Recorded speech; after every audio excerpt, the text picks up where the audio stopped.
Punjabi radio 'ਚ ਵੈਸੇ ਸੁਣ ਰਹੇ ਸਾਰੇ ਸਰੋਤਿਆਂ ਨੂੰ ਬਲਵਿੰਦਰ ਕੌਰ ਵੱਲੋਂ ਪਿਆਰ ਭਰੀ ਸਤਿ ਸ਼੍ਰੀ ਅਕਾਲ। ਤੇ ਜੀ ਪ੍ਰੋਗਰਾਮ ਖਬਰ ਤੇ ਨਜ਼ਰ ਦੇ ਵਿੱਚ ਕੁਝ ਇੱਕ ਖਬਰਾਂ ਤੇ ਝਾਤ ਮਾਰਾਂਗੇ। ਸਾਡੇ ਨਾਲ ਹੋਣਗੇ ਬਲਤੇਜ ਪੰਨੂ ਜੀ, ਦੱਸਣਗੇ ਪੰਜਾਬ ਵਿੱਚ ਜਾਂ ਕੀ ਕੁਛ ਉੱਥੇ ਵਾਪਰ ਰਿਹਾ ਆ।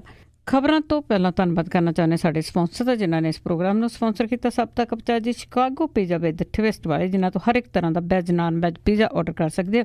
ਇਹਨਾਂ ਦੀਆਂ ਮਠਿਆਈਆਂ ਦਾ ਸਵਾਦ ਵੀ ਦੇਖ ਸਕਦੇ ਹੋ। ਪੀਜ਼ਾ ਆਰਡਰ ਕਰਨ ਲਈ ਵਿਜ਼ਿਟ ਕਰ ਸਕਦੇ ਹੋ www.chicagopizzatwist.com ਤੇ 10% ਆਫ ਲੈਣ ਲਈ ਇਹਨਾਂ ਦਾ ਕੋਡ 1313। ਖਾਲਸਾ ਇੰਸ਼ੋਰੈਂਸ ਏਜੰਸੀ ਸੈਰੋਜੇ ਤੋਂ, ਜਿਨ੍ਹਾਂ ਦਾ ਫੋਨ ਨੰਬਰ 4082722500।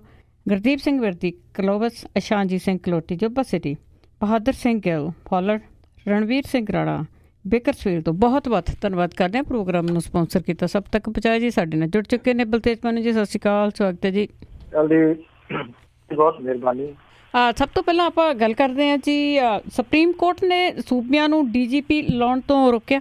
ਇਹ ਬੜਾ ਅਹਿਮ ਫੈਸਲਾ ਜਿਹੜਾ ਜੀ ਉਹ ਕਿਹਾ ਜਾ ਸਕਦਾ ਹੈ ਕਿ ਸੁਪਰੀਮ ਕੋਰਟ ਨੇ ਦੇਸ਼ ਦੇ ਵਿੱਚ ਪੁਲਿਸ ਸੁਧਾਰਾਂ ਦੇ ਬਾਰੇ ਸੇਧਾਂ ਜਿਹੜੀਆਂ ਸੀਗੀਆਂ ਉਹ ਦਿੰਦਿਆਂ ਹੋਇਆਂ ਰਾਜਾਂ ਤੋਂ ਕੇਂਦਰ ਸ਼ਾਸਿਤ ਜਿਹੜੀਆਂ ਇਕਾਈਆਂ ਨੇ ਉਹਨਾਂ ਨੂੰ ਕੋਈ ਕੰਮ ਚਲਾਊ ਡਾਇਰੈਕਟਰ ਜਨਰਲ ਆਫ ਪੁਲਿਸ ਨਿਯੁਕਤ ਨਾ ਕਰਨ ਦਾ ਹੁਕਮ ਜਿਹੜਾ ਉਹ ਦਿੱਤਾ। ਚੀਫ ਜਸਟਿਸ ਹੋਰਾਂ ਦੀ ਅਗਵਾਈ ਵਾਲਾ ਜਿਹੜਾ ਬੈਂਚ ਸੀਗਾ ਉਹਨੇ ਸਾਰੇ ਰਾਜਾਂ ਨੂੰ ਹਦਾਇਤਾਂ ਜਾਰੀ ਕੀਤੀਆਂ ਨੇ ਕਿ ਉਹ ਸੀਨੀਅਰ ਪੁਲਿਸ ਅਫਸਰਾਂ ਦੇ ਨਾਂ ਜਿਹੜਾ UPSC ਆ ਉਹਨੂੰ ਭੇਜਣ, ਤੇ ਜਿਹਦੇ ਵਿੱਚੋਂ ਸੰਭਾਵੀ ਉਮੀਦਵਾਰ DP ਜਾਂ ਪੁਲਿਸ ਕਮਿਸ਼ਨਰ ਜਿਹੋ ਜਿਹੇ ਵੀ ਹੋਵੇ ਲਾਏ ਜਿਹੜਾ ਜੀ ਉਹ ਜਾ ਸਕਣ। ਫਿਰ UPSC 3 ਸਭ ਤੋਂ ਯੋਗ ਅਫਸਰਾਂ ਦੀ ਸੂਚੀ ਤਿਆਰ ਕਰੇ ਤੇ ਰਾਜ ਇਹਨਾਂ ਚੋਂ ਕਿਸੇ ਇੱਕ ਨੂੰ ਪੁਲਿਸ ਮੁਖੀ ਜਿਹੜਾ ਜੀ ਉਹ ਨਿਯੁਕਤ ਕਰੇ। ਕੇਂਦਰ ਨੇ ਸੁਪਰੀਮ ਕੋਰਟ ਦੇ ਵਿੱਚ ਇੱਕ ਅਰਜ਼ੀ ਦਾਇਰ ਕਰਕੇ ਕਿਹਾ ਸੀਗਾ ਕਿ ਕੁਝ ਰਾਜਾਂ ਦੇ ਵੱਲੋਂ ਕੰਮ ਚਲਾਊ DGPs ਨਿਯੁਕਤ ਕੀਤੇ ਜਾਂਦੇ ਆ, ਉਹਨਾਂ ਦੀ ਸੇਵਾ ਮੁਕਤੀ ਤੋਂ ਐਨ ਪਹਿਲਾਂ ਉਹਨਾਂ ਨੂੰ ਪੱਕੇ ਤੌਰ ਦੇ ਉੱਤੇ ਨਿਯੁਕਤ ਕਰ ਦਿੱਤਾ ਜਾਂਦਾ ਤਾਂ ਕਿ ਉਹਨਾਂ ਨੂੰ 62 ਸਾਲ ਦੀ ਉਮਰ ਹੋਣ ਤੱਕ 2 ਸਾਲਾਂ ਦੇ ਜਿਹੜੀ ਇਹ ਉਹਨਾਂ ਦੀ ਜੌਬ ਹੈ ਇਹਦਾ ਵਾਧੂ ਲਾਭ ਜਿਹੜਾ ਜੀ ਉਹ ਦਿੱਤਾ ਜਾ ਸਕੇ। ਇਹਦਾ ਪ੍ਰਮੁੱਖ ਜਿਹੜਾ ਜੀ ਉਹ ਕਾਰਨ ਹੈ।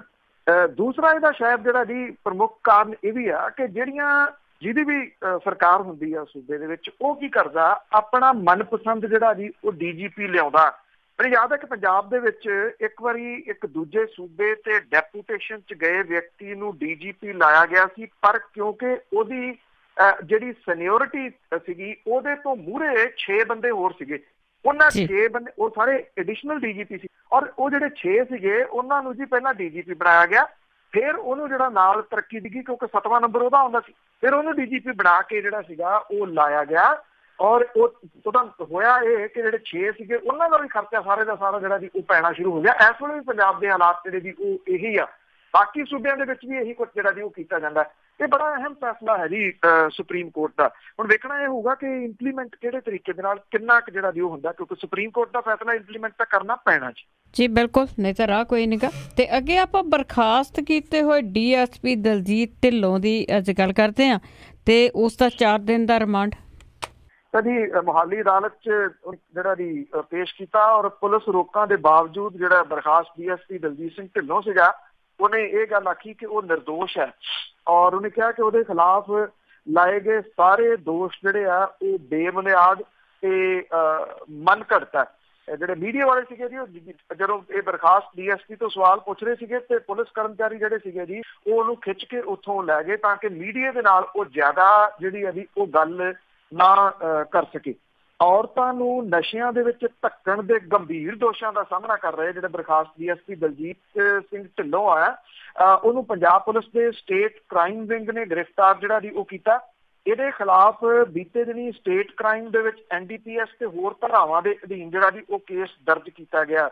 ਪੰਜਾਬ ਦੀ ਸਰਕਾਰ ਨੇ ਪੰਜਾਬ ਪੁਲਿਸ ਅਕੈਡਮੀ ਫਲੋਰ ਦੀ ਡਾਇਰੈਕਟਰ ਅਨੀਤਾ ਪੁੰਜ ਵੱਲੋਂ ਕੀਤੀ ਪੜਤਾਲ ਤੋਂ ਬਾਅਦ ਤੱਥਾਂ ਦਾ ਕਾਨੂੰਨੀ ਜਾਇਜ਼ਾ ਲਿਆ ਤੇ ਜਿਹੜੀ ਸੰਵਿਧਾਨ ਦੀ ਧਾਰਾ 311(2)B ਇਹਦੇ ਤਹਿਤ ਢਿੱਲੋਂ ਨੂੰ ਬਰਖਾਸਤ ਕੀਤਾ ਔਰ ਉਹਨੂੰ ਅਗਲੇ ਦਿਨ ਹੁਣ ਜਿਹੜਾ ਜੀ ਉਹ ਗ੍ਰਿਫਤਾਰ ਵੀ ਕਰ ਲਿਆ ਗਿਆ।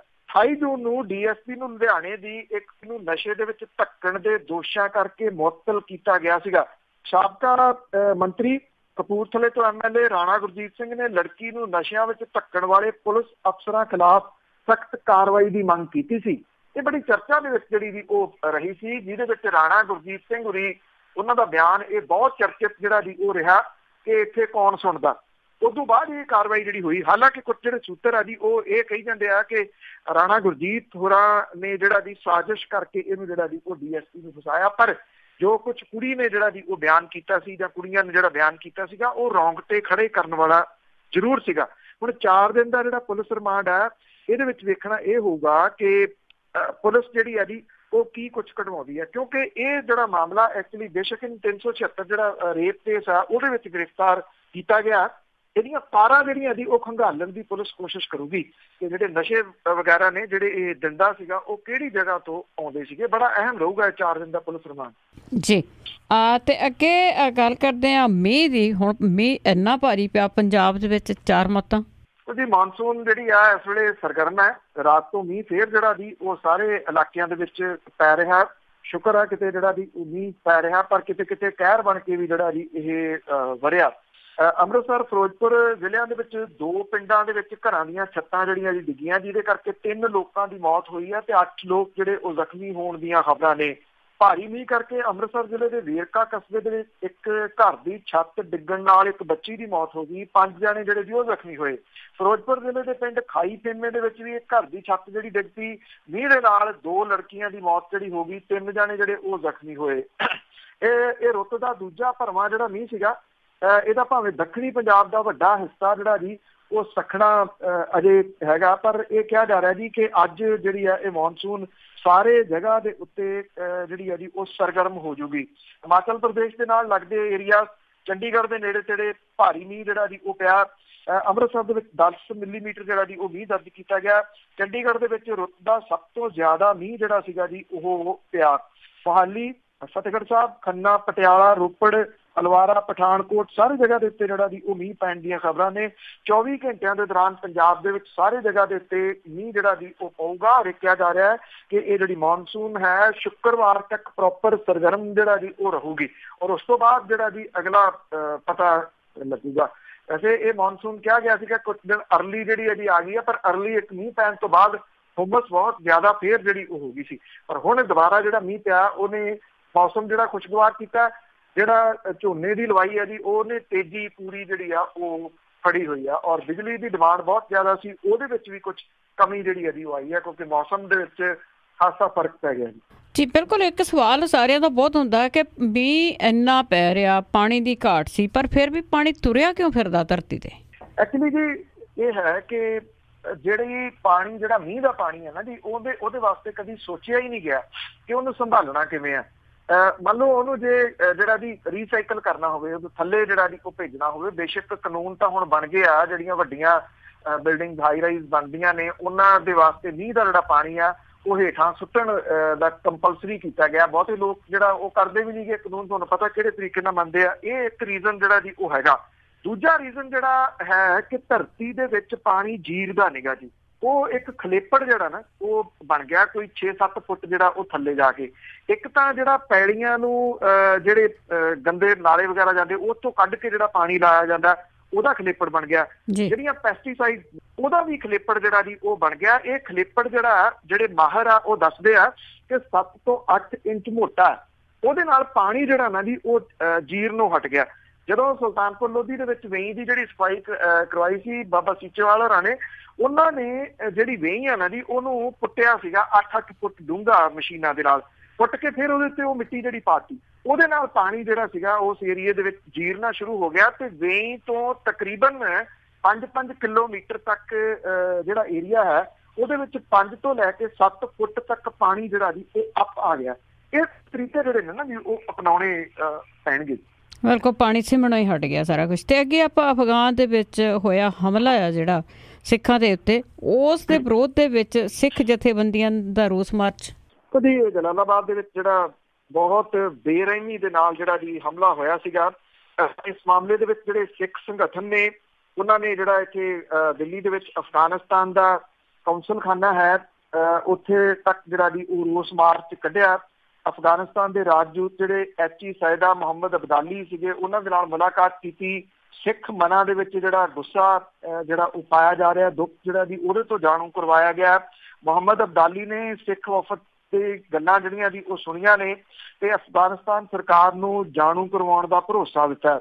ਉਹਨਾਂ ਨੇ ਇਹ ਕਿਹਾ ਜੀ ਕਿ ਘੱਟ ਗਿਣਤੀ ਕੋਟੇ ਦੀ ਸੰਸਦੀ ਸੀਟ ਲਈ ਕਿਸੇ ਸਿੱਖ ਆਗੂ ਨੂੰ ਨਾਮਜ਼ਦ ਕਰਨ, ਅਫਗਾਨੀ ਹਿੰਦੂਆਂ ਤੇ ਸਿੱਖਾਂ ਨੂੰ ਸੁਰੱਖਿਆ ਦੇਣ, ਮਾਰੇ ਗਏ ਲੋਕਾਂ ਦੇ ਪਰਿਵਾਰਾਂ ਨੂੰ ਮੁਆਵਜ਼ਾ ਦੇਣ ਲਈ ਸਰਕਾਰ ਦੇ ਨਾਲ ਗੱਲਬਾਤ ਕਰਨ, ਔਰ ਪਾਸਪੋਰਟ ਦਫ਼ਤਰਾਂ ਦੇ ਵਿੱਚ ਸਿੱਖਾਂ ਤੇ ਹਿੰਦੂਆਂ ਨੂੰ ਦੇਣੀ ਪੈਂਦੀ ਫੀਸ ਨੂੰ ਹਟਾਉਣ ਲਈ ਅਫਗਾਨਿਸਤਾਨ ਜਾਣ ਦੇ ਇੱਛੁਕ ਜਿਹੜਾ ਵਫਦ ਆ ਉਹਨੂੰ ਵੀਜ਼ਾ ਦੇਣ ਦਾ ਜਿਹੜਾ ਭਰੋਸਾ ਦਿੱਤਾ। ਇਹਦੇ ਵਿੱਚ ਵੱਖ-ਵੱਖ ਜਿਹੜੀਆਂ ਜਥੇਬੰਦੀਆਂ ਨੇ ਉਹ ਸ਼ਾਮਲ ਸਨ, ਜਿਨ੍ਹਾਂ ਨੇ ਸਾਂਝੇ ਤੌਰ ਦੇ ਉੱਤੇ ਜਿਹੜਾ ਜੀ ਇਹ ਰੋਸ ਮਾਰਚ ਅਫਗਾਨਿਸਤਾਨ ਦੇ ਕੌਂਸਲ ਖਾਨੇ ਤੱਕ ਜਿਹੜਾ ਜੀ ਉਹ ਕੀਤਾ। ਉਧਰ ਜਿਹੜੀ ਸਰਕਾਰ ਹੈ ਕੇਂਦਰ ਦੀ, ਉਹਨੇ ਦਿੱਲੀ ਕਮੇਟੀ ਤੇ ਸ਼੍ਰੋਮਣੀ ਕਮੇਟੀ ਦੇ ਵੱਲੋਂ, ਮਾਫ ਕਰਨਾ ਸਰਕਾਰ ਵੱਲੋਂ ਨਹੀਂ, ਦਿੱਲੀ ਕਮੇਟੀ ਤੇ ਸ਼੍ਰੋਮਣੀ ਕਮੇਟੀ ਦੇ ਵੱਲੋਂ ਵੱਖ-ਵੱਖ ਤੌਰ ਦੇ ਉੱਤੇ ਜਿਹੜੇ ਮ੍ਰਿਤਕ ਨੇ ਇਹਨਾਂ ਨੂੰ 1-1 ਲੱਖ ਰੁਪਏ ਤੇ ਫੱਟੜਾਂ ਨੂੰ 50-50 ਹਜ਼ਾਰ ਰੁਪਏ ਜਿਹੜਾ ਜੀ ਉਹ ਦੇਣ ਦੀ ਗੱਲ ਕੀਤੀ ਆ। ਔਰ ਜਿਹੜੇ ਯਤੀਮ ਹੋਏ ਬੱਚੇ ਨੇ ਉਹਨਾਂ ਨੂੰ ਦੋਵਾਂ ਕਮੇਟੀਆਂ ਦੇ ਵੱਲੋਂ ਭਾਰਤ ਦੇ ਵਿੱਚ ਮੁਫਤ ਵਿਦਿਅਕ ਸਹਾਇਤਾ ਦੇਣ ਦਾ ਜਿਹੜਾ ਜੀ ਉਹ ਫੈਸਲਾ ਲਿਆ ਗਿਆ। ਇਹ ਫੈਸਲਾ ਬੜਾ ਤੰਦਰੁਸਤ ਹੈ, ਬਸ਼ਰਤੇ ਕਿਤੇ ਇਹ 2-4 ਦਿਨ ਦੇ ਜਿਹੜਾ ਜੀ ਉਹ ਬਿਆਨ ਦੇ ਰੂਪ ਦੇ ਵਿੱਚ ਜਿਹੜਾ ਜੀ ਉਹ ਨਾ ਰਹਿ ਜਾਵੇ, ਕਿਉਂਕਿ ਇਹ ਜਿਹੜੇ ਬੱਚੇ ਜਿਨ੍ਹਾਂ ਦੇ ਮਾਪੇ ਜਿਹੜੇ ਜੀ ਉਹ ਦੁਨੀਆ ਤੋਂ ਚਲੇ ਗਏ, ਉਹਨਾਂ ਨੂੰ ਵਿੱਦਿਆ ਦੇ ਕੇ, ਮੁਫਤ ਵਿੱਦਿਆ ਦੇ ਕੇ, ਬਿਹਤਰ ਤਰੀਕੇ ਦੇ ਨਾਲ ਵਿੱਦਿਆ ਦੇ ਕੇ ਪੈਰਾਂ ਦੇ ਉੱਤੇ ਖੜਾ ਕਰਨਾ, ਮੇਰਾ ਖਿਆਲ ਇਹ ਬਹੁਤ ਵੱਡੀ ਜਿਹੜੀ ਰਿਸਪੌਂਸਿਬਿਲਿਟੀ ਹੈ ਤੇ ਇਹ ਕੌਮ ਨੂੰ ਰਿਸਪੌਂਸਿਬਿਲਿਟੀ ਚੁੱਕਣੀ ਵੀ ਚਾਹੀਦੀ ਹੈ। ਬਿਲਕੁਲ ਜੀ, ਜੋ ਬਹੁਤ ਜ਼ਰੂਰੀ ਹੈ। ਤੇ ਅੱਗੇ ਸਮਰਾਲਾ ਦੇ ਲਾਗੇ ਪਿੰਡ ਅਟਾਲਾ ਦੀ ਜੇ ਗੱਲ ਕਰੀਏ ਤਾਂ ਉੱਥੇ ਲੋਕਾਂ ਨੇ ਤਸਕਰ ਘੇਰੇ। ਦੇਖੋ ਜਿਹੜੀ ਮੁਹਿੰਮ ਜਿਹੜੀ ਚੱਲ ਰਹੀ ਹੈ ਪੰਜਾਬ ਦੇ ਵਿੱਚ, ਮਰੋ ਜਾਂ ਵਿਰੋਧ ਕਰੋ, ਉਹ ਡੇ ਫਸਟ ਤੋਂ ਜਿਹੜਾ ਜੀ ਸਾਰਿਆਂ ਨੂੰ ਰਿਕੁਐਸਟ ਜਿਹੜੀ ਹੈ ਜੀ ਉਹ ਕਰ ਰਹੇ ਆ ਕਿ ਲੋਕ ਸੰਜਮ ਜਿਹੜਾ ਉਹ ਰੱਖਣ ਤੇ ਸੰਜਮ ਤੋਂ ਜਿਹੜਾ ਜੀ ਉਹ ਕੰਮ ਲੈਣ, ਕਿਉਂਕਿ ਲੋਕ ਆਪਣੇ ਕਾਨੂੰਨ ਹੱਥਾਂ ਦੇ ਵਿੱਚ ਨਾ ਕਿਤੇ ਲੈ ਲੈਣ। ਸਰਕਾਰ ਨੂੰ ਵੀ ਜਦੋਂ ਕੱਲ ਮਿਲੇ ਆ, ਮੈਂ ਡਿਟੇਲ ਦੇ ਵਿੱਚ ਸਾਰੀ ਜਿਹੜੀ ਸੀਗੀ ਉਹ ਗੱਲਬਾਤ ਕੀਤੀ। ਮੇਰੇ ਮੁਤਾਬਕ ਰਾਤ ਤੁਹਾਡੇ ਉਦੋਂ ਸਵੇਰ ਸੀਗੀ ਕੀ ਕੁਝ ਜਿਹੜਾ ਜੀ ਉਹ ਚੁੱਕਿਆ ਗਿਆ। ਪਰ ਸਵਾਲ ਜਿਹੜਾ ਜੀ ਉਹ ਇਹ ਆ ਕਿ ਇਹ ਸਰਕਾਰਾਂ ਜਿਹੜੀਆਂ ਨੇ, ਜੇ ਉਹਨਾਂ ਨੇ ਇਹਦੇ ਉੱਤੇ ਸਖਤਾਈ ਜਿਹੜੀ ਉਹ ਨਾ ਕੀਤੀ, ਲੋਕ ਆਪਣੇ ਹੱਥਾਂ ਦੇ ਵਿੱਚ ਜਿਹੜਾ ਜੀ ਉਹ ਫਿਰ ਕਾਨੂੰਨ ਲੈਣ ਦੇ ਵਾਸਤੇ ਮਜਬੂਰ ਹੋ ਜਾਣਗੇ। ਹੁਣ ਕਰਨ ਕੀ ਨੌਜਵਾਨ ਜਿਹੜੇ ਨੇ ਪਿੰਡ ਵਾਸੀ? ਸਮਰਾਲੇ ਦੇ ਨੇੜੇ ਪੈਂਦਾ ਪਿੰਡ ਅਟਾਲਾ, ਇੱਥੇ ਜਿਹੜੇ ਉਹਨਾਂ ਨੇ ਪਿੰਡ ਦੇ ਵਿੱਚ ਜਿਹੜਾ ਨਸ਼ਾ ਤਸਕਰ ਜਿਹੜੇ ਇਹ ਕੁੜੀਆਂ ਦੇਣ ਆਉਂਦੇ ਆ, ਇਹ 5 ਜਿਹੜੇ ਸੀਗੇ ਜੀ ਉਹਨਾਂ ਨੂੰ ਘੇਰਾ ਪਾ ਲਿਆ। ਮੁੰਡੇ ਜਿਹੜੇ ਸੀਗੇ ਉਹ ਇਕੱਠੇ ਹੋ ਗਏ। ਅਸੀਂ ਇਹ ਮੰਗ ਵੀ ਕੀਤੀ ਹੈ ਕਿ 10 ਤੋਂ 15 ਮੁੰਡਿਆਂ ਦੀ ਕਮੇਟੀ ਜਿਹੜੀ ਆ ਹਰ ਪਿੰਡ ਦੇ ਵਿੱਚ ਖੜੀ ਕੀਤੀ ਜਾਵੇ, ਜਿਨ੍ਹਾਂ ਨੂੰ ਵਾਚ ਡੌਗ ਦੀ ਜ਼ਿੰਮੇਵਾਰੀ ਜਿਹੜੀ ਆ ਉਹ ਦਿੱਤੀ ਜਾਵੇ ਕਿ ਇਹ ਜਿਹੜੇ ਮੁੰਡੇ ਨੇ ਇਹ ਨਿਗਾਹ ਜਿਹੜੀ ਆ ਉਹ ਕਲੋਜ਼ਲੀ ਰੱਖਣ ਇਹਦੇ ਉੱਤੇ। ਦੇਖੋ ਸਰਕਾਰਾਂ ਦੇ ਕੰਮ ਨੇ ਕਦੋਂ ਪੂਰੇ ਹੁੰਦੇ ਆ ਉਹ ਬਾਅਦ ਵਾਲੀਆਂ ਗੱਲਾਂ ਨੇ। ਅਟਾਲਾ ਦੇ ਜਿਹੜੇ ਨੌਜਵਾਨ ਸੀ ਇਹਨਾਂ ਨੇ ਘੇਰ ਲਿਆ ਇਹਨਾਂ ਤਸਕਰਾਂ ਨੂੰ, 3 ਦੇ ਵਿੱਚੋਂ ਭੱਜ ਗਏ, 2 ਜਿਹੜੇ ਸੀਗੇ ਜੀ ਇਹਨਾਂ ਦੇ ਧੱਕੇ ਚੜ ਗਏ, ਜਿਹੜੇ ਕਿ ਸਮੈਕ ਦੀਆਂ ਪੁੜੀਆਂ ਸਪਲਾਈ ਜਿਹੜੀਆਂ ਉਹ ਡੇਲੀ ਬੇਸਿਸ ਦੇ ਉੱਤੇ, ਕਿਉਂਕਿ ਇਹ ਸਪਲਾਈ ਕਰਦੇ ਆ, ਇਹ ਸਪਲਾਈ ਜਿਹੜੀ ਉਹ ਦੇਣ ਦੇ ਵਾਸਤੇ ਆਏ ਸੀਗੇ। 1 ਦਿਨ ਪਹਿਲਾਂ ਪਿੰਡ ਵਾਲਿਆਂ ਨੇ SSP ਖੰਨਾ ਨੂੰ 12 ਜਿਹੜੇ ਇੱਥੇ ਦੇਣ ਆਉਂਦੇ ਕੁੜੀਆਂ, ਉਹਨਾਂ ਦੇ ਨਾਵਾਂ ਦੀ ਸੂਚੀ ਸੌਂਪੀ ਸੀਗੀ ਤੇ ਇਹ ਕਿਹਾ ਸੀਗਾ ਕਿ ਪਿੰਡ ਦੇ ਵਿੱਚ ਸ਼ਰੇਆਮ ਨਸ਼ਾ ਜਿਹੜਾ ਜੀ ਵਿਕਦਾ, ਆਹ ਬੰਦੇ ਜਿਹੜੇ ਜੀ ਆਉਂਦੇ ਆ। ਪੁਲਿਸ ਨੇ ਇਹਦੇ ਉੱਤੇ ਕੁਝ ਵੀ ਜਿਹੜਾ ਜੀ ਅਜੇ ਤੱਕ ਨਹੀਂ ਸੀ ਕੀਤਾ। ਡਰੱਗਸ ਕਮੇਟੀ ਸਮਰਾਲਾ ਤੇ ਪਿੰਡ ਅਟਾਲਾ ਵਾਲਿਆਂ ਨੇ ਜਿਹੜਾ ਜੀ ਨੇੜਿਓਂ ਨਿਗਾਹ ਰੱਖਣੀ ਆਪ ਸ਼ੁਰੂ ਕੀਤੀ ਤੇ ਜਿਹੜੇ ਸੀ ਜਦੋਂ ਇਹ ਆਏ ਤੇ ਉਦੋਂ ਫਿਰ ਇਹਨਾਂ ਨੇ ਘੇਰ ਲਏ। ਪਰ ਦੂਜੇ ਪਾਸੇ ਤੁਸੀਂ ਦੇਖੋ ਲੋਕਾਂ ਨੇ ਘੇਰ ਲਿਆ ਔਰ ਲੋਕਾਂ ਨੇ ਕਟਾਪਾ ਵੀ ਚਾੜਿਆ ਇਹਨਾਂ ਦਾ, ਔਰ ਬਾਅਦ ਦੇ ਵਿੱਚ ਪੁਲਿਸ ਨੂੰ ਜਿਹੜੀ ਇਤਲਾਹ ਸੀ, ਅੱਧੇ ਘੰਟੇ ਤੋਂ ਬਾਅਦ ਜਾ ਕੇ ਜਿਹੜੀ ਆ ਜੀ ਉਹ ਪੁਲਿਸ ਆਈ। 3 ਜਿਹੜੇ ਸੀਗੇ ਉਹ ਭੱਜਣ ਦੇ ਵਿੱਚ ਸਫਲ ਹੋ ਗਏ, 2 ਜਿਹੜੇ ਸੀਗੇ ਉਹ ਪੁਲਿਸ ਦੇ ਹਵਾਲੇ ਕੀਤੇ। ਇਹਨਾਂ ਦੇ ਕੋਲੋਂ ਸਮੈਕ ਜਿਹੜੀ ਆ ਜੀ ਉਹ ਬਰਾਮਦ ਕੀਤੀ ਗਈ ਹੈ। ਲੋਕਾਂ ਦੇ ਵਿੱਚ ਰੋਹ ਆ ਇਸ ਗੱਲ ਦਾ ਕਿ ਪਹਿਲਾਂ ਤਾਂ ਉਹ ਲਿਸਟਾਂ ਸੌਂਪ ਕੇ ਆਏ ਆ, ਉਹਦੇ ਉੱਤੇ ਕੋਈ ਕਾਰਵਾਈ ਨਹੀਂ ਹੋਈ। ਦੂਜਾ ਉਹ ਫੋਨ ਕਰਦੇ ਰਹੇ ਇਹਨਾਂ ਨੂੰ ਫੜ ਕੇ, ਅੱਧੇ ਘੰਟੇ ਬਾਅਦ ਜਿਹੜੀ ਪੁਲਿਸ ਆਈ। ਇੱਕ ਹੌਲਦਾਰ ਜਿਹੜਾ ਸੀਗਾ ਉਹ ਪਿੰਡ ਵਾਲਿਆਂ ਦੇ ਨਾਲ ਜਿਹੜਾ ਸੀ ਉਹ ਬਹਿਸ ਦਾ ਨਜ਼ਰ ਆਇਆ ਕਿ ਤੁਸੀਂ ਫੜੇ ਕਿਉਂ? ਤੁਸੀਂ ਇਹ ਦੇਖੋ, ਇੱਕ ਪਾਸੇ ਸਰਕਾਰ ਕਹਿੰਦੀ ਆ ਕਿ ਲੋਕ ਸਹਿਯੋਗ ਦੇਣ, ਲੋਕ ਸਹਿਯੋਗ ਦੇਣ ਦੇ ਵਾਸਤੇ ਸੜਕਾਂ ਦੇ ਉੱਤੇ ਆ। ਜੇ ਪੁਲਿਸ ਨੇ ਸਹਿਯੋਗ ਨਹੀਂ ਲੈਣਾ ਤੇ ਉਹ ਸਰਕਾਰ ਨੂੰ ਕਹਦੇ ਵੀ ਸਾਨੂੰ ਲੋਕਾਂ ਦਾ ਸਹਿਯੋਗ ਨਹੀਂ ਚਾਹੀਦਾ, ਲੋਕ ਆਪੋ ਆਪਣੇ ਘਰਾਂ ਦੇ ਵਿੱਚ ਬੈਠ ਜਾਣ। ਬਿਲਕੁਲ ਜੀ, ਹਫ਼ਤਾ ਨਹੀਂ ਲੈਣਾ ਸਰਕਾਰ ਆਪਣੇ ਪੁਲਿਸ ਨੇ, ਇਸ ਕਰਕੇ ਉਹਨਾਂ ਦੇ ਹੱਕ ਵਿੱਚ ਆ। ਤੇ ਅੱਗੇ ਨਵਜੋਤ ਸਿੱਧੂ ਦੀ ਗੱਲ ਕਰੀਏ, ਬੜੀ ਵਧੀਆ ਗੱਲ ਉਹਨਾਂ ਨੇ ਕੀਤੀ ਆ। ਉਹਨਾਂ ਕੋਲ 2 ਮਹਿਕਮੇ ਆ ਤੇ ਉਹਨਾਂ ਨੇ ਉਸ ਨੂੰ ਪੰਜਾਬੀ ਦੇ ਵਿੱਚ ਕੰਮ ਕਰਨ ਦੇ ਹੁਕਮ ਦਿੱਤੇ।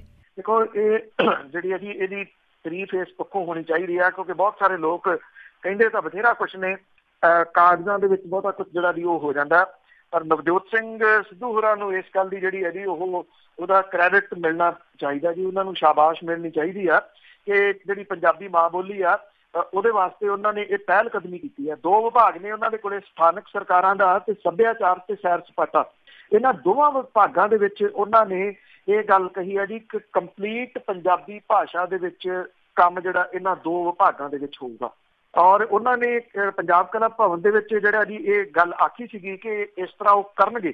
ਔਰ 2 ਦਿਨ ਦੇ ਵਿੱਚ ਉਹਨਾਂ ਨੇ ਇਸ ਐਲਾਨ ਤੋਂ ਬਕਾਇਦਾ ਤੌਰ ਦੇ ਉੱਤੇ ਜਿਹੜਾ ਜੀ ਕੰਮ ਕਰਨ ਦੋਵੇਂ ਮਹਿਕਮੇ ਜਿਹੜੇ ਜੀ ਆਪਣੇ ਲਾ ਦਿੱਤੇ। ਦੋਵਾਂ ਵਿਭਾਗਾਂ ਦੇ ਪ੍ਰਬੰਧਕੀ ਸਕੱਤਰਾਂ ਨੂੰ ਚਿੱਠੀ ਲਿਖ ਕੇ ਸਾਰਾ ਕੰਮਕਾਜ ਪੰਜਾਬੀ ਭਾਸ਼ਾ ਦੇ ਵਿੱਚ ਲਾਜ਼ਮੀ ਕਰਨ ਦੇ ਹੁਕਮ ਜਾਰੀ ਹੋ ਗਏ ਆ। ਇਹ ਵੀ ਦੱਸਿਆ ਗਿਆ ਕਿ ਇਹ ਜਿਹੜੀ ਪੰਜਾਬੀ ਭਾਸ਼ਾ ਨੂੰ ਉਤਸ਼ਾਹਿਤ ਕਰਨ ਦੇ ਵਾਸਤੇ ਉਹਨਾਂ ਨੇ ਇਹ ਜਿਹੜਾ ਜੀ ਉਹ ਕੀਤਾ। ਇਹ ਵੀ ਜਿਹੜੇ ਆ ਜੀ ਹੁਕਮ ਦਿੱਤੇ ਗਏ ਆ ਕਿ ਦੋਵੇਂ ਵਿਭਾਗਾਂ ਦੇ ਨਾਲ ਸੰਬੰਧਿਤ ਹਰ ਸਾਈਨ ਬੋਰਡ ਦੇ ਉੱਤੇ ਪੰਜਾਬੀ ਭਾਸ਼ਾ ਲਿਖਣੀ ਯਕੀਨੀ ਬਣਾਤੀ ਆ। ਸਥਾਨਕ ਸਰਕਾਰਾਂ ਵਿਭਾਗ ਦੇ ਮੁੱਖ ਸਕੱਤਰ ਤੇ ਸੱਭਿਆਚਾਰ ਸੈਰ ਸਪਾਟਾ ਵਿਭਾਗ ਦੇ ਸਕੱਤਰ ਜਿਹੜੇ ਆ ਜੀ ਉਹਨੂੰ ਲਿਖੀ ਚਿੱਠੀ ਦੇ ਵਿੱਚ ਉਹਨਾਂ ਨੇ ਕਿਹਾ ਕਿ ਜੇ ਇਹਨਾਂ ਆਦੇਸ਼ਾਂ ਦੀ ਪਾਲਣਾ ਨਹੀਂ ਹੁੰਦੀ ਤਾਂ ਸੰਬੰਧਿਤ ਅਧਿਕਾਰੀ ਕਰਮਚਾਰੀਆਂ ਦੇ ਖਿਲਾਫ ਜਿਹੜੀ ਆ ਜੀ ਉਹ ਕਾਰਵਾਈ ਕੀਤੀ ਜਿਹੜਾ ਉਹ ਜਾਊਗੀ। ਨਵਜੋਤ ਸਿੰਘ ਸਿੱਧੂ ਹੋਰਾਂ ਨੇ ਕਿਹਾ ਕਿ ਜੇ ਅਸੀਂ ਆਪਣੀ ਭਾਸ਼ਾ ਜਿਹੜੀ ਆ ਜਿਹਦੇ ਨਾਲ ਸਾਡੀ ਪਛਾਣ ਆ ਇਹ ਗਵਾ ਲਈ ਤਾਂ ਸਾਡੀ ਹੋਂਦ ਜਿਹੜੀ ਆ ਜੀ ਉਹ ਨਹੀਂ ਰਹੂਗੀ। ਆਈ ਥਿੰਕ ਨਵਜੋਤ ਸਿੰਘ ਸਿੱਧੂ ਹੋਰਾਂ ਨੂੰ ਵੇਖ ਕੇ ਜਿਹੜਾ ਜੀ ਦੂਜੇ ਜਿਹੜੇ ਮੰਤਰੀ ਕਿ ਉਹ ਵੀ ਸ਼ਾਇਦ ਹੋ ਸਕਦਾ ਜੀ ਇਸ ਪਾਸੇ ਵੱਲ ਨੂੰ ਤੁਰਨ। ਤੇ ਤੁਸੀਂ ਦੇਖੋ ਦਮਗਜੇ ਮਾਰ ਨੂੰ ਜੋ ਮਰਜ਼ੀ ਮਾਰੀ ਜਾਂਦੀ, ਪੰਜਾਬ ਦੇ ਵਿੱਚ ਬਹੁਤੇ ਮਹਿਕਮਾ 'ਚ ਪੰਜਾਬੀ 'ਚ ਕੰਮ ਨਹੀਂ ਹੁੰਦਾ। ਇਹ ਨਹੀਂ ਹੁੰਦਾ ਤਾਂ ਹੀ ਕਰਕੇ ਨਵਜੋਤ ਸਿੰਘ ਸਿੱਧੂ ਹੋਰਾਂ ਨੇ ਹੁਣ ਜਿਹੜਾ ਜੀ ਕਮ ਸੇ ਕਮ ਆਪਣੇ ਮਹਿਕਮੇ ਜਿਹੜੇ ਨੇ ਉਹ ਕਰ ਦਿੱਤੇ ਨੇ ਕਿ ਦੋਵਾਂ ਦੇ ਵਿੱਚ ਜਿਹੜਾ ਜੀ ਪੰਜਾਬੀ 'ਚ ਕੰਮ ਹੋਊਗਾ।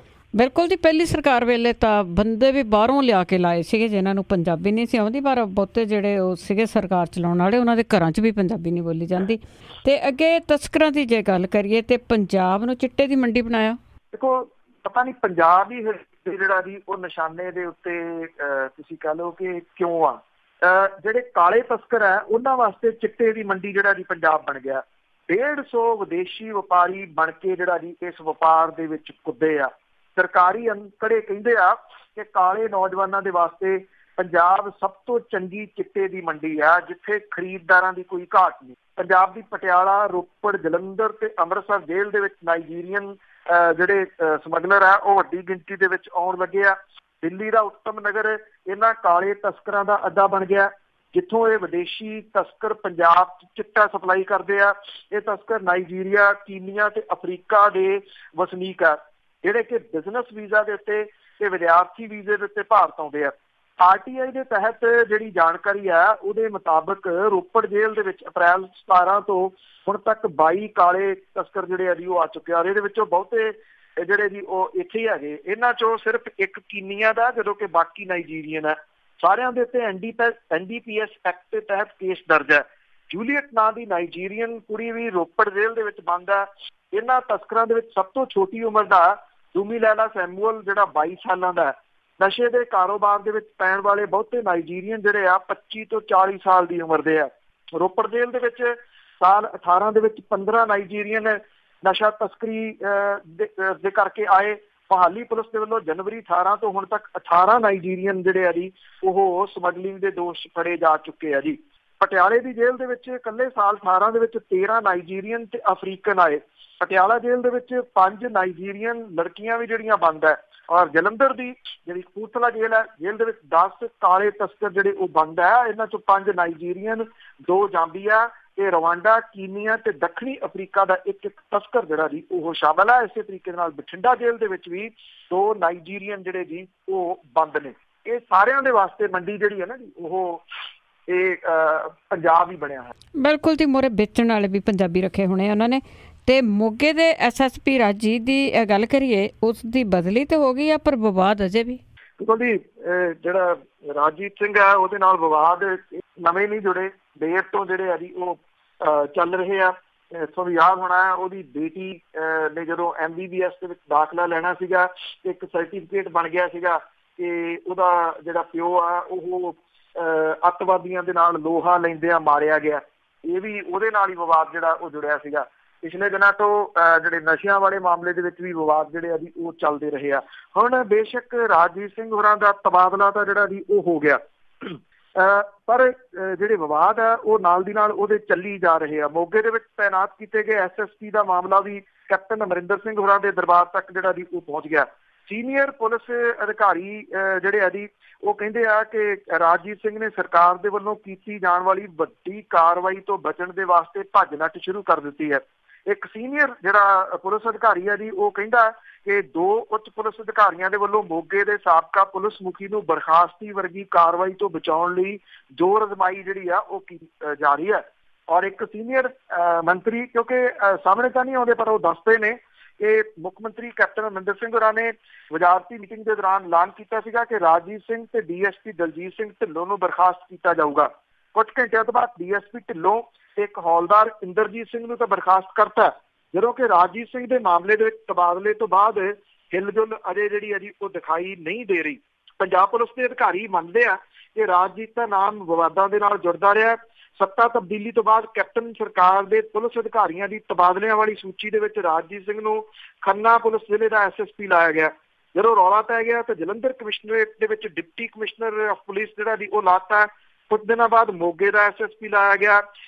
ਇਹਦਾ ਵਿਰੋਧ ਕਰਦਿਆਂ ਕਾਂਗਰਸ ਦੇ ਕਈ ਵਿਧਾਇਕਾਂ, ਸੀਨੀਅਰ ਸਿਵਲ ਤੇ ਪੁਲਿਸ ਅਧਿਕਾਰੀਆਂ ਨੇ ਮੁੱਖ ਮੰਤਰੀ ਤੱਕ ਗੱਲ ਪਹੁੰਚਾਈ, ਪਰ ਪੁਲਿਸ ਦੇ 2 ਸੀਨੀਅਰ ਅਧਿਕਾਰੀਆਂ ਦੀ ਪੁਸ਼ਤ ਪਨਾਹੀ ਕਰਕੇ ਇਸ ਅਫਸਰ ਦਾ ਤਬਾਦਲਾ ਨਾ ਹੋ ਸਕਿਆ। ਪੁਲਿਸ ਅਫਸਰ ਦੀਆਂ ਜਿਹੜੀਆਂ ਕਾਂਗਰਸ ਤੇ ਭਾਰਤੀ ਜਨਤਾ ਪਾਰਟੀ ਦੇ ਕਈ ਸੀਨੀਅਰ ਆਗੂਆਂ ਦੇ ਨਾਲ ਰਿਸ਼ਤੇਦਾਰੀਆਂ ਵੀ ਨੇ, ਜਿਹਦੇ ਕਰਕੇ ਸਿਆਸੀ ਸਰਪ੍ਰਸਤੀ ਜਿਹੜੀ ਹੈ ਜੀ ਉਹਨੂੰ ਹਾਸਲ ਹੈ। ਜਿਹੜੇ ਐਡੀਸ਼ਨਲ ਡੀਜੀਪੀ ਹਰਪ੍ਰੀਤ ਸਿੰਘ ਸਿੱਧੂ ਹੋਰਾਂ ਦੀ ਅਗਵਾਈ ਵਾਲੀ ਜਿਹੜੀ ਐਸਟੀਐਫ ਹੈ, ਜਦੋਂ ਇੰਸਪੈਕਟਰ ਇੰਦਰਜੀਤ ਸਿੰਘ ਨੂੰ ਨਸ਼ਿਆਂ ਵਾਲੇ ਮਾਮਲੇ ਦੇ ਵਿੱਚ ਫੜਿਆ ਗਿਆ ਸੀਗਾ ਤਾਂ ਇਸ ਪੁਲਿਸ ਅਫਸਰ ਦਾ ਨਾਮ ਵੱਡੇ ਵਿਵਾਦਾਂ ਦੇ ਨਾਲ ਜੁੜ ਗਿਆ। ਬਾਵਜੂਦ ਇਹਦੇ ਇੰਸਪੈਕਟਰ ਦੀ ਗ੍ਰਿਫਤਾਰੀ ਤੋਂ ਬਾਅਦ ਕੋਈ ਕਦਮ ਜਿਹੜਾ ਜੀ ਉਹ ਨਹੀਂ ਚੁੱਕਿਆ ਗਿਆ ਸੀਗਾ।